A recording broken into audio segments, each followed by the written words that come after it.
فإن أصدق الحديث كتاب الله وخير الهدي هدي محمد صلى الله عليه وسلم وشر الأمور محدثاتها وكل محدثة بدعة وكل بدعة ضلالة وكل ضلالة في النار. Ma'asyiral muslimin, hadirin dan hadirat jamaah Masjid Maulidiyah yang semoga senantiasa dalam limpahan rahmat Allah Jalla wa'ala. Alhamdulillah, puja dan puji syukur tak henti-hentinya kita panjatkan kehadirat Allah Tabaraka wa Ta'ala. Dengan segala nikmat tersebut kita dapat beribadah, melaksanakan salat maghrib berjamaah dan bermudzakarah, bermajlis ilmu hingga menjelang datangnya waktu salat isya. Maka semoga Allah menerima amal-amal kita dan menjadikan kita orang-orang yang memanfaatkan waktu dengan sebaik-baiknya. Khususnya tak kurang lebih 38 atau 39 harian lagi kita menghadapi momen yang sangat mulia, yakni bulan suci Ramadan. Maka pentingnya memanfaatkan waktu itu akan menjadi modal besar seorang sukses dan berhasil menghadapi bulan suci tersebut. Kaum muslimin rahimakumullah, dan kita meminta kepada Allah, bertawassul dengan nama-namanya yang husna dan sifat-sifatnya yang mulia. Semoga Allah memberkahi majelis ini, memberikan kita ilmu yang bermanfaat, dan Allah lindungi kita dari segala macam dampak dan bentuk ilmu yang tidak bermanfaat. Dan kita juga meminta kepada Allah, semoga Allah senantiasa memberikan taufik dan hidayahnya kepada para pemimpin dan pemerintah kaum muslimin, dan menolong saudara-saudari kita dimanapun mereka berada yang sedang dalam kesulitan. Amin ya rabbal alamin. Hadirin dan hadirat sekalian rahimani wa rahimakumullah,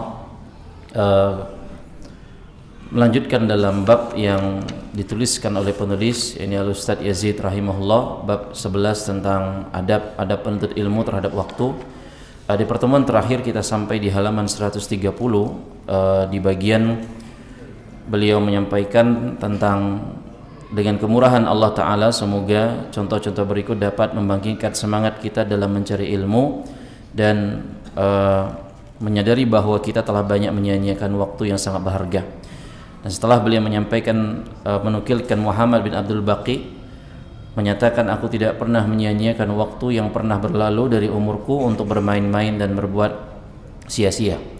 Dan ketahuilah sesungguhnya waktu itu dibagi menjadi beberapa bagian, sebagaimana kata beliau menukilkan pernyataan Al-Khalil bin Ahmad yang wafat di tahun 160 Hijriah, mengatakan waktu itu tiga bagian. Ini penting untuk kita memiliki bekal dalam memahami waktu. Waktu itu memiliki tiga bagian. Yang pertama adalah waktu yang telah berlalu dari dirimu. Ini bagian yang pertama. Waktu itu memiliki tiga bagian, dan mungkin pernyataan ini sederhana, membagi waktu itu menjadi tiga bagian. Yang pertama adalah waktu yang telah berlalu darimu dan tak akan kembali. Kemudian yang kedua adalah waktu yang sedang kau alami. Yang kedua adalah waktu yang sedang kau alami, dan lihatlah bagaimana ia akan berlalu dari dirimu tersebut. Dan yang ketiga adalah waktu yang engkau tunggu, dan bisa jadi engkau tidak akan mendapatkan waktu tersebut. Nah, jamaah sekalian rahimakumullah, pernyataan Al-Khalil bin Ahmad rahimahullahu ta'ala ini sejatinya bukan hanya sekedar pembagian atau manajemen waktu, tapi beliau di sini ingin mengingatkan kepada kita bahwa khususnya dari bagian yang pertama, yaitu waktu yang telah berlalu dari diri kita. Yang namanya waktu telah berlalu itu bukan sekedar kita katakan masa lalu atau menjadi sejarah. Karena waktu yang telah berlalu itu adalah usia kita yang sudah berlalu, yang sudah dipotong, yang sudah Allah ambil satu demi satu. Dan jam demi jam atau waktu demi waktu yang kita lalui, yang sudah kita lewati, ketika kita sering menunda dalam kebaikan amal soleh, menunda dalam hadir di majelis ilmu, selalu menjadikan nanti, dan ketika gadget kita atau HP kita lebih kita hormati daripada buku yang kita miliki. Yang mana apabila kalau buku kita jatuh, orang tidak akan terlalu lebih khawatir dibandingkan kalau HP-nya jatuh. Apalagi baru beli HP-nya misalnya begitu ya. HP-nya baru beli jatuh, dia akan lebih berdegup jantungnya dibandingkan kalau bukunya jatuh. Bukunya hilang entah kemana. Dan kita tahu buku yang kita bahas ini dahulu di awal pengajian dibagikan oleh donatur secara gratis, hanya saya lupa kuotanya 100 buah kalau tidak salah. Nah, maka waktu yang telah berlalu itu hendaknya kita pahami dengan seksama, tidak akan bisa ditarik kembali, tidak bisa diulang kembali. Dan ilmu yang di masa lalu kita tuntut, hafalan di masa lalu yang kita hafal, dan kesempatan terkadang bersama guru yang kita miliki yang mungkin telah wafat, telah meninggal dunia, ingat semuanya sudah menjadi sebuah sejarah dalam kehidupan kita yang tidak akan bisa diulangi dan tidak akan bisa direvisi lagi. Dan jamaah rahimakumullah, selalu camkan bahwa waktu akan menjadi saksi di hadapan Allah Subhanahu wa taala, entah waktu itu membela kita atau waktu itu akan menuntut kita kelak di hadapan Allah tabaraka wa taala. Kemudian kata Al-Khalil bin Ahmad rahimahullah bahwa waktu yang kedua, bagian dari pembagian waktu itu adalah waktu yang sedang engkau alami. Waktu yang sedang engkau alami, dan lihatlah bagaimana waktu itu dia akan berlalu dari dirimu. Dan itulah yang saat ini sedang kita rasakan. Waktu yang sedang kita alami. Dan ini sejatinya bagian yang paling menakutkan. Kenapa waktu yang sekarang sedang kita alami ini dikatakan adalah momen bagian yang paling menakutkan? Karena waktu yang kita rasakan ini detik demi detik sedang pergi. Ya, detik demi detik waktu berjalan terus, dia sedang pergi, dia sedang berlalu. Dan mungkin kita akan mengatakan, Ustadz, kita kan masih di majelis ilmu ini. Iya, tapi sadarkah beberapa detik yang lalu, beberapa menit yang lalu kita sholat, dan itu sudah berlalu. Sholat maghrib yang kita laksanakan sudah berlalu, sudah lewat. Ya. Dan sekarang kita bermajelis ilmu, dari muqaddimah, dari pembukaan, dari doa yang kita mohonkan, panjatkan kepada Allah Subhanahu wa taala. Dan sekarang kita bermajelis ilmu, mengkaji ayat Allah, mengkaji hadis Nabi SAW. Ingat, ini detik demi detik berlalu. Kalau fisik kita, badan kita hadir di majelis ini, tapi pikiran kita kemana-mana misalnya, waktu telah kita sia-siakan, pikiran kita kemana-mana. Ya, makanya ketika kita pun hadir di majelis ilmu, hadirkanlah hati kita. Jangan sampai fisik kita hadir, badan kita hadir, jiwa kita tidak hadir. Dan itu tersia-sia jemaah, demi Allah. Itu akan menjadi sebuah kesia-siaan. Yang mana ketika para penuntut ilmu hadir secara fisiknya, tapi batinnya tidak pernah maju, tidak pernah berkembang. Dan ilmu hanya menjadi sebuah rutinitas. Kajian hanya sesuai dengan sebagaimana jadwalnya. Dan bukan lagi sebuah kebutuhan jiwa dalam seorang hamba, bahwasanya dari setiap helaan napasnya itu berharga, dari setiap detak jantungnya itu mahal. Makanya kata Al-Khalil bin Ahmad tadi, perhatikan baik-baik, waktu yang sekarang kita rasakan ini itu akan keluar, akan berlalu, dan akan pergi. Ya. Dan dia tidak akan pergi kecuali dua. Pergi keluar dengan amal soleh, atau dia pergi keluar dengan penyesalan bahwa, ya Allah, dari muqaddimah sampai tadi barusan Ustadz bilang, saya baru ngeh, pikiran saya kemana-mana, batin saya kemana-mana. Rugi jemaah, penyesalan. Kalau kita mau menyesal sekarang, bukan nanti, sebagaimana kita bahas di pertemuan yang lalu, orang-orang yang menyesal di neraka Allah waliyadzubillah. Karena setiap detik yang lewat, setiap menit yang berlalu adalah akan membentuk wajah kita, bentuk kita di hadapan Allah kelak di akhirat. Kemudian Al-Khalil bin Ahmad menyebutkan bagian yang ketiga.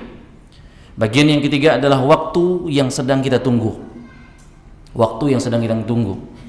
Apa di antara contohnya? Waktu sholat Isya. Ya, karena nggak mungkin antum sholat Isya sekarang kan, begitu loh. Sholat Isya yang kita belum ketemu waktu itu sekarang, di momen sekarang ini, yang insya Allah kelak kita akan hadapi di hari ini. Dan ini juga merupakan bagian dari peringatan yang keras dari beliau rahimahullah. Karena betapa banyak para penuntut ilmu berkata, menyatakan nanti kalau longgar, nanti kalau sudah longgar, sudah lapang, nanti kalau sudah siap, nanti kalau sudah semangat, dan seterusnya.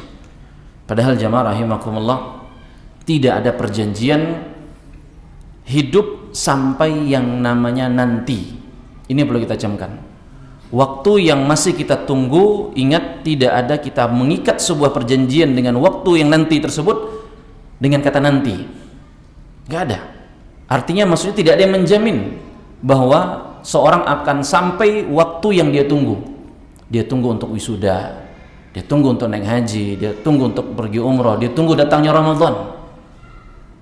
Dan sebuah gambaran tiap tahun kita lihat bagaimana orang sudah di ujung-ujung mau masuk Ramadan, Allah wafatkan. Padahal Ramadan yang dia tunggu-tunggu, yang dia harap-harapkan. Maka sekali lagi tidak ada perjanjian hidup itu dengan namain nanti. Karena nggak akan sampai nyatanya. Berapa banyak orang yang menunggu dengan serius, tapi rupanya tak dapat apa yang dia tunggu tadi. Maka ajal kadangkala datang lebih cepat daripada rencana planning kita. Ajal kadangkala datang lebih dahulu, padahal kita sudah planning nih, oh nanti begini, nanti begitu dan seterusnya. Maka waktu yang kita tunggu, ingat, bukanlah milik kita. Dia milik Allah Subhanahu wa taala yang Maha mengetahui segala hal.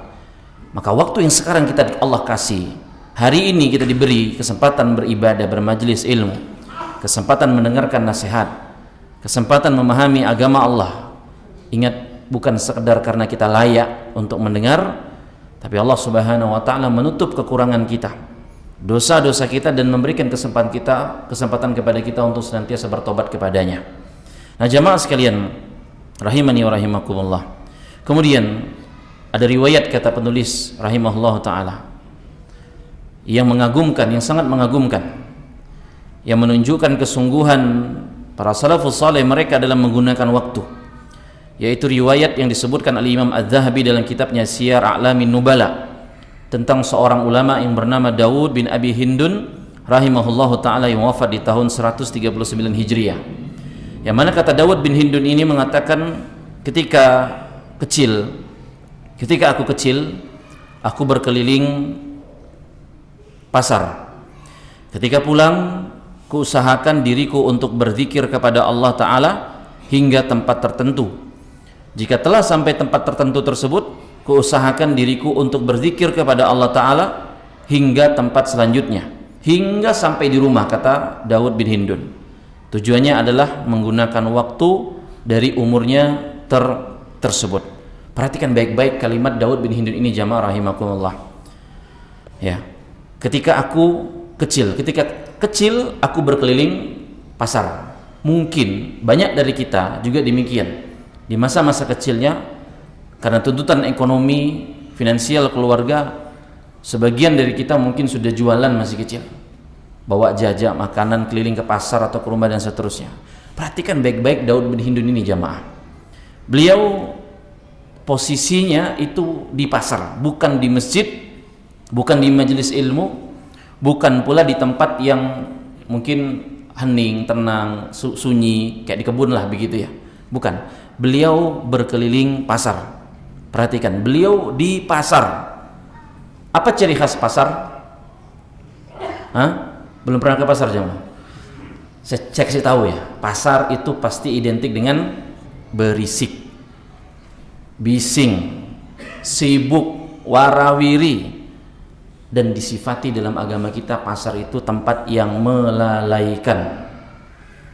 Ya, banyak panah mata orang kalau udah masuk pasar itu ya, yang niatnya tak beli karena salesnya saking jagonya akhirnya beli. Itu memang musibah yang tidak dipungkiri ketika orang masuk ke pasar. Daud bin Hindun rahimahullahu ta'ala masuk ke pasar sekali lagi ya. Dan kadang musibah kita pada hari ini, jamaah rahimakumullah, hari ini di zaman kita ini, pasar itu bukan hanya kemuning, seroja, mawar, dahlia, nama bunga semua kan ya. Masya Allah pasar kita nih. Pasar kita pada hari ini Shopee, Tokopedia, dan yang semisalnya. Dan dia ada di mana? Di saku kita, di gadget kita. Dan kadang orang sering lupa matikan notifikasinya. Dia lupa matikan notifikasinya dan berbunyilah. Jamaah rahimakumullah. Ingat, saya bukan melarang kita belanja, tapi lihat bagaimana Daud bin Hindun rahimahullahu ta'ala di tempat yang pasar itulah, di tempat yang hiruk pikuk itulah beliau mendidik jiwanya. Daud bin Hindun mendidik jiwanya. Beliau paham bahwa umur kesempatan itu kadang orang saking lalainya bocor halus begitu loh. Pelan-pelan hilang, pelan-pelan berlalu. Dan berlalunya waktu itu bukan tiba-tiba hilang begitu jamaah. Dia akan pelan-pelan melalaikan. Makanya beliau di sini berzikir sepanjang hari. Sampai tempat tertentu, sampai tempat berikutnya terus beliau berzikir. Dan ini penting sekali. Dan beliau menunjukkan kepada kita bagaimana kesadaran beliau bahwa umur tidak habis dalam satu atau sebuah kejadian besar. Orang kecelakaan, hancur mati. Orang bikin, kasihan pendek umurnya. Enggak, bukan hanya itu saja. Mungkin dari setiap hari aktivitasnya dia sudah habiskan umurnya, bocor halus dari umurnya itu jauh dari ketaatan kepada Allah Subhanahu wa taala. Maka umur habis itu bukan tiba-tiba orang meninggal. Umurnya belum tua tapi sudah meninggal. Bukan sekedar itu saja yang orang lihat. Tapi ketika umurnya habis dalam momen yang bukan menjadi sebuah satu kejadian, akumulasi dari keseharian dia, bahwasanya harinya banyak dihabiskan dengan kesia-siaan. Makanya bocornya umur, waktu, kesempatan itu dari langkah kecil, dari setiap hari mungkin ke pasar, dari setiap hari mungkin pergi kerja. Ya. Maka hari ini yang di zaman kita sekarang ini, tiada hari tanpa dia buka HP. Tiada hari dia tanpa buka gadgetnya. Mungkin gumaman dalam hatinya dia mengatakan, cuman sebentar katanya, tapi 2 jam. Dia bilang sebentar tapi 2 jam. Syukur kalau yang dibukanya itu bermanfaat atau memberikan kekuatan iman kepadanya. Jalan cuman sebentar. Cuman nungguin sebentar. Dia selalu mengatakan cuman. Tadi nanti. Tapi cuman sebentarnya rupanya sudah bocor semuanya itu. Beda dengan Daud bin Hindun. Dari satu titik ke titik lain, tidak mau dia sia-siakan kecuali dia isi berzikir kepada Allah Subhanahu wa taala. Orang yang kalau pikir dia cuma sebentar, kalau diakumulasikan, kalau sepak bola kena kartu kuning, habis itu merah begitu loh. Offset dah sudah dia, harus keluar. Begitu pula. Pagi bilang cuma sebentar, siang bilang cuma sebentar, maghrib pun dia bilang cuma sebentar. Bocor banyak waktunya, sia-sia. Makanya Daud bin Hindun tidak akan biarkan waktu satu langkah pun kecuali waktu itu bermakna, waktu itu bernilai di sisi Allah Subhanahu wa taala. Makanya zikir itu bukan menunggu waktu luang. Keliru orang mau berzikir itu nunggu sempat, nunggu ingat, nunggu luang. Keliru. Tapi isilah waktu kita yang berlalu, yang lewat itu dengan berzikir kepada Allah Subhanahu wa taala. Dari rumah ke masjid, dari masjid balik ke rumah, dari rumah ke tempat kerjaan, dari rumah ke pasar, dari pasar ke rumah, dari tempat kerja ke rumah lagi. Isilah waktu, setiap langkah, setiap putaran roda kendaraan kita, di sana ada zikir kepada Allah Subhanahu wa taala. Jangan nanti dan nanti. Ya, Daud bin Abi Hindun telah mendidik, mengajarkan kepada kita bagaimana berzikir sambil berjalan. Ya, berzikir di sela-sela aktivitas, berzikir di tempat yang biasa orang lalai. Ya.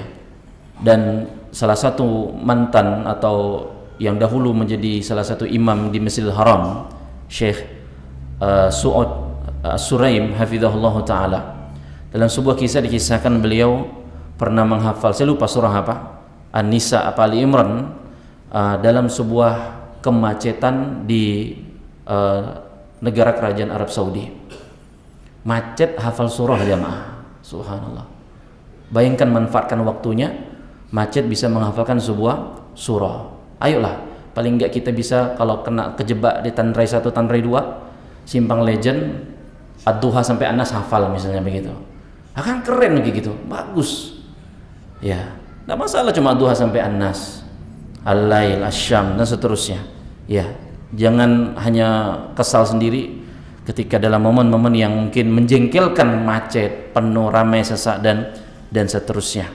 Ya, jadi Daud bin Abi Hindun telah mengajarkan kepada kita bagaimana ya waktu kosong itu jarang datang gitu. Tapi kalau waktu udah lewat selalu ada, begitu kan. Ya, jadi beliau tidak menunggu kondisi ideal, mana ada kesempatan beliau manfaatkan dengan sebaik-baiknya.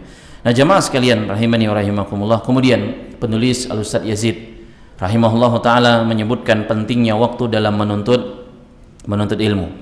Pentingnya waktu dalam menuntut ilmu, yang mana beliau menukilkan sabda hadis Rasulullah sallallahu alaihi wasallam, min husni islamil mar'i tarkuhu ma la ya'nihi. Di antara tanda kebaikan Islam seseorang adalah meninggalkan apa-apa yang tidak bermanfaat baginya.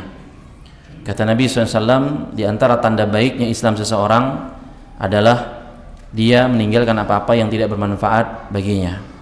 Para ulama menyebutkan ini adalah sebuah adab dan menjadi cerminan kualitas iman dan alat ukur keseriusan seorang hamba. Iman kita akan terukur, keseriusan kita dalam beragama akan terukur dari hadis ini. Maka ketika para ulama menjelaskan hadis ini bahwa hakikat dari husnul Islam, bagus atau tidaknya Islam seseorang, itu diantaranya adalah bukan hanya sekedar banyak bicara, bukan sibuk di mana-mana. Banyak orang bicara sana bicara sini, banyak orang sibuk sana sibuk sini. Tapi bagaimana di antara indikator ukuran baiknya agama seseorang adalah bagaimana ketika dia fokus pada apa yang mendekatkan kepada Allah dan berani meninggalkan apa yang tidak bernilai di sisi Allah Subhanahu wa taala. Jadi tolak ukur seorang bagus apa tidak keislamannya adalah bagaimana dia fokus kepada apa-apa yang mendekatkan kepada Allah dan dia berani untuk meninggalkan apa yang tidak bernilai di sisi Allah. Orang kadang sering merasa sibuk. Ya, orang kadang-kala sering merasa sibuk. Namun kadang sibuknya itu enggak produktif. Sibuknya itu enggak produktif. Ya. Sampai diistilahkan sama orang, beliau ini pengacara Pak Ustadz. Ya, ini dia pengangguran banyak acara. Di sini nongkrong, di sana nongkrong, di situ nongkrong, begitulah. Sibuk dia. Ya. Maka kalau kita sebagai penuntut ilmu sering merasa sibuk, tapi para ulama mengingatkan bahwa kalau Anda pun sibuk, sibuklah yang produktif. Sibuklah yang bermanfaat untuk akhirat dunia akhirat kita. Anak istri kita, orang tua kita, sibuklah yang produktif. Ya. Karena yang dinilai bukan sekedar padatnya aktivitas. Yang dinilai bukan sekedar padatnya aktivitas, tapi bagaimana jalan dari sibuknya kita itu semuanya menuju kepada Allah ataukah menjauh dari Allah Subhanahu wa taala. Maka sekali lagi hadis ini mengajarkan semakin baik Islam seseorang, maka akan semakin sempitlah perhatian dia pada hal-hal yang remeh. Semakin baik Islam seseorang, agamanya, maka akan semakin sempit dia perhatiannya terhadap hal-hal yang remeh. Semakin terjaga lisannya, semakin terjaga waktunya, dan semakin terjaga pikiran dia. Itu menunjukkan baik tidaknya Islam seseorang. Dan tentunya ini bukan menunjukkan bahwa kata para ulama dia tidak mampu untuk mengikuti pembahasan tersebut, hiruk pikuk tersebut, tapi dia sadar bahwa hatinya terlalu mahal untuk diisi dengan hal-hal yang remeh, yang sia-sia. Ya, hatinya terlalu mahal untuk diisi dengan hal-hal yang sia-sia, karena dia memahami bahwa waktu adalah modal utama.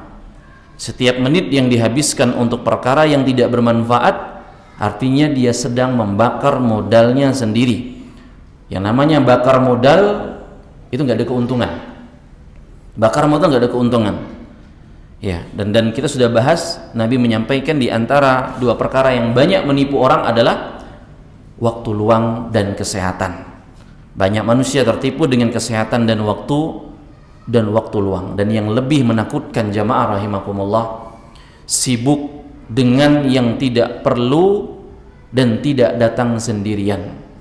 Betapa banyak orang sibuk dengan yang tidak perlu, yang tidak datang sendirian, tapi dia pula yang mendatanginya, dan ini akan menjadikan dia lemah imannya, berat langkahnya dalam beribadah, malas dia dalam menuntut ilmu, rusak hubungannya sesama muslim, dan tenggelamlah jiwanya di dalam perkara-perkara yang rendah ataupun yang remeh. Makanya di antara petuah salaf, apabila Allah berpaling dari seorang hamba,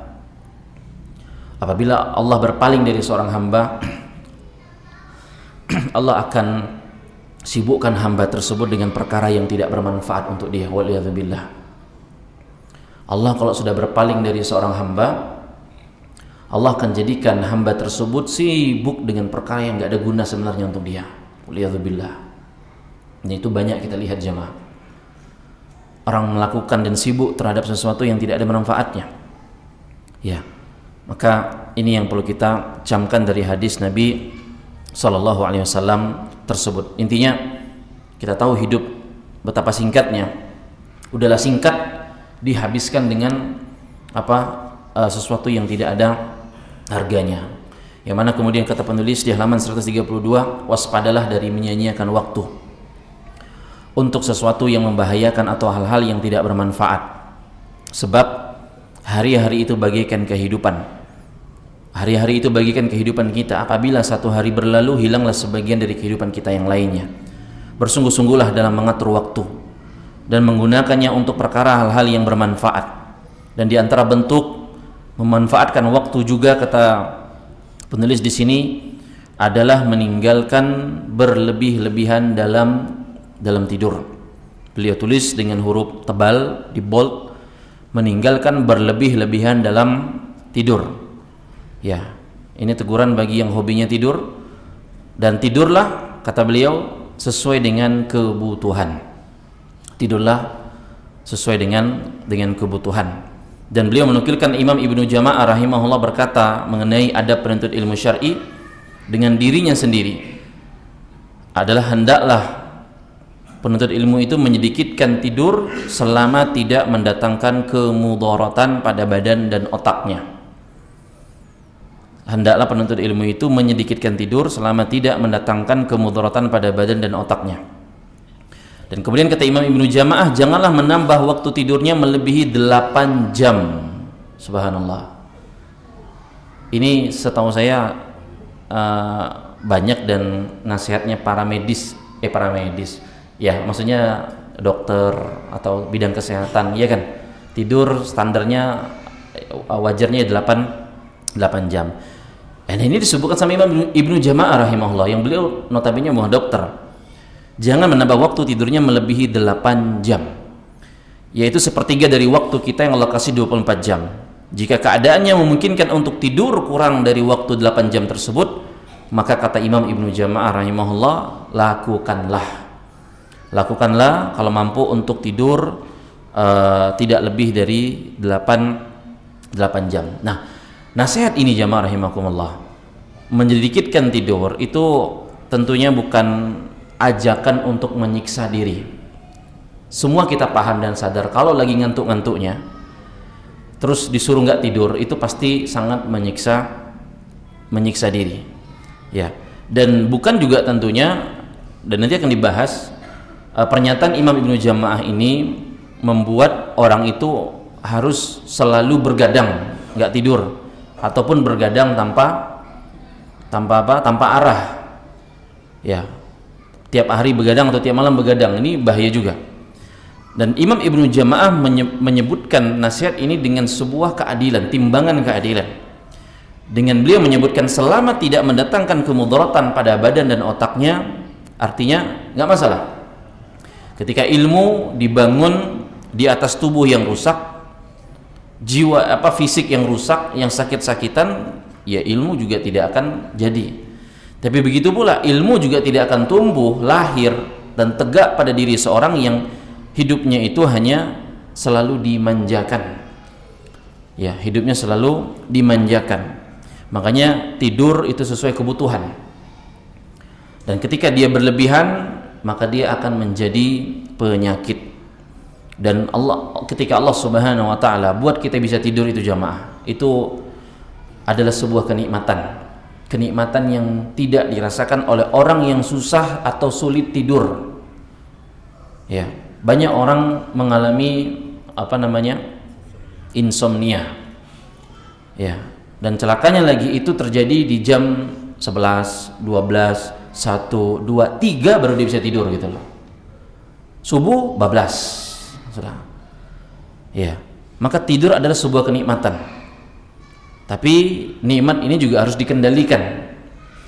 Karena kalau dia tidak dikendalikan, tidak ditakar-takar, dia akan menjadi yang mencuri umur kita. Kenapa dikatakan mencuri umur? Akhirnya hidup hanya habis untuk tidur. Makanya Imam Ibnu Jama'ah menyebutkan 8 jam itu udah maksimal, udah ideal. Ya. Maka kalau orang kelebihan tidurnya 8 jam dia sudah melaksanakan tidur malamnya, terus malah dia bilang kalau perlu nambah Ustadz katanya, nambah pada maghrib sampai isya pas pengajian, ya sepekan sekali pas khutbah Jumat, udah berapa jam tidurnya itu kalau sudah ditambah dengan momen-momen yang lainnya. Dan mungkin bagi dia bonus gitu, bisa tidur di momen lain. Belum tidur momen habis zikir pagi, habis sholat subuh duduk nunggu syuruk sambil zikir, itu tidur juga. Nggak pernah tiap hari zikirnya selesai gitu lah. Yang paling aman zikirnya mungkin ketika sore karena nggak lagi ngantuk-ngantuknya. Nah, maka 8 jam tidur sudahlah, jangan ditambah-tambah lagi, dan itu pun sudah banyak kalau orang tidur 8 jam itu. Dan jangan memanusiakan ketika orang tidur kesiangan atau bangunnya kesiangan, dan berusahalah lawan rasa malas, karena tidur itu menjadi sebuah kebiasaan. Kalau orang sudah terprogram terbiasa bangunnya awal, insya Allah akan mudah. Walaupun kalau di awal-awal orang itu akan merasa berat untuk tidur di waktu tersebut. Dan jamaah rahimakumullah, ilmu itu tidak akan pernah bersahabat dengan tubuh yang selalu maunya istirahat.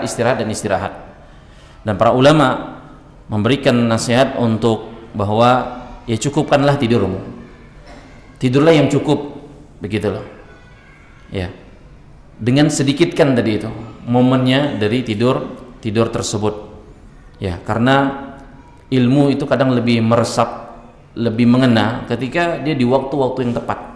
Makanya dahulu para ulama ketika menghafal ilmu atau mengulang ilmu itu di waktu-waktu yang sunyi, di tengah orang-orang terlelap tidur, karena disitulah pikirannya jernih ya, pikirannya tenang ya. Beda dengan di waktu-waktu yang sibuk, orang susah untuk menyerap atau mendapatkan kemanfaatan dari ilmu tersebut. Makanya waktu-waktu sahur adalah waktu yang bukan hanya sekedar mustajab dalam berdoa, tapi itu waktu juga untuk seorang ketika dia merenung, dia muhasabah ya, dan melaksanakan sholat malam dan seterusnya. Maka dia akan tumbuh menjadi pribadi yang lebih baik ketika dunia atau bumi itu orang sedang lelap semuanya, sedang sunyi semuanya, sedang tenang. Itu waktu-waktu terbaik ya. Karena kalau waktu terbaik kita malah kita habiskan di atas kasur, kapan waktu mustajab itu dapat? Kapan waktu itu ilmu itu akan singgah dan menetap dalam diri kita? Makanya momen-momen terbaik itu khususnya di sepertiga malam terakhir, bukan hanya ketika Allah turun ke langit dunia dan mengijabah doa hamba-hambanya, tapi itulah momen, ingat, jangan kita hanya habiskan untuk di pembaringan kita. Karena tidur panjang sering bukan karena kita capek ataupun lelah ya, yang ini kadang tidak kita sadari bahwa kenapa kita terlalu terlelap di dalam tidur kita tersebut. Tapi jadikan kalaupun kita itu tidur adalah tidur yang setelah bangunnya itu untuk berbuat kemanfaatan dan kebaikan yang lebih baik lagi, yang lebih banyak lagi. Dan Imam Ibnu Jama'ah rahimahullah ta'ala menasihatkan untuk kalau mampu untuk dikurangi kurang daripada 8 jam tersebut, maka lakukanlah. Karena orang yang jujur pada ilmunya, dia tahu batasan-batasan dalam hal tersebut. Orang yang tahu dengan ilmunya, jujur dengan ilmunya, dia bukan hanya sekedar bagaimana dia hidup ini nyaman, istirahatnya banyak. Khususnya nanti kita di bulan Ramadan, jangan habiskan waktu hanya untuk tidur. Walaupun tidak dipungkiri momen Ramadan itu adalah momen ngantuk-ngantuknya, karena malamnya mereka banyak untuk fokus beribadah. Tapi jadikanlah istirahat secukupnya, jangan kebablasan. Ya, kalau diingatkan bangun mungkin sama alarm atau pihak lain, teman, khususnya mungkin ketika itikaf, maka bangunlah. Berjuanglah untuk bangun, berjuanglah untuk melawan rasa kantuk atau lelah tersebut. Karena tujuan kita diciptakan oleh Allah Subhanahu wa taala, ingat, bukan untuk tidur. Dan sampai-sampai ada survei yang mengatakan kalau orang terlalu mendominasikan tidur dalam hidupnya, hampir separuh hidupnya, umurnya itu kalau ditotalkan ya untuk tidur. Separuhnya lagi udah kebagi-bagi itu. Kerja, keluarga, foya-foyanya dia, masa mudanya, terus masa tuanya di ujung udah itu untuk ditobat kepada Allah. Ya, hampir setengah jatah umur yang Allah berikan kepada kita ujungnya habis hanya sekedar untuk tidur. Ya, padahal kita tahu bahwa ketika kita diciptakan oleh Allah, tujuan kita hidup apa? Untuk beribadah, mentauhidkan Allah, memahami agamanya, mengamalkan ilmu agama ini. Ya, maka sekali lagi tidur bukan tujuan kita di dalam hidup ini. Dan begitu pula penulis rahimahullahu taala menyebutkan di antara yang juga dalam memanfaatkan waktu dengan sebaik-baiknya, jangan atau meninggalkan berlebih-lebihan dalam makan. Ya, meninggalkan berlebih-lebihan dalam makan, begitu pula minum, dan begitu pula jima atau bersetubuh. Begitu pula meninggalkan perhatian dalam mencari makanan yang berlebihan, karena hal itu menghabiskan waktu baik dalam memperolehnya maupun mempersiapkan berbagai sebabnya. Makanya ada para ulama salaf terdahulu berandai-andai, berangan-angan sekiranya kalau makanan mereka itu bisa dihaluskan, bisa di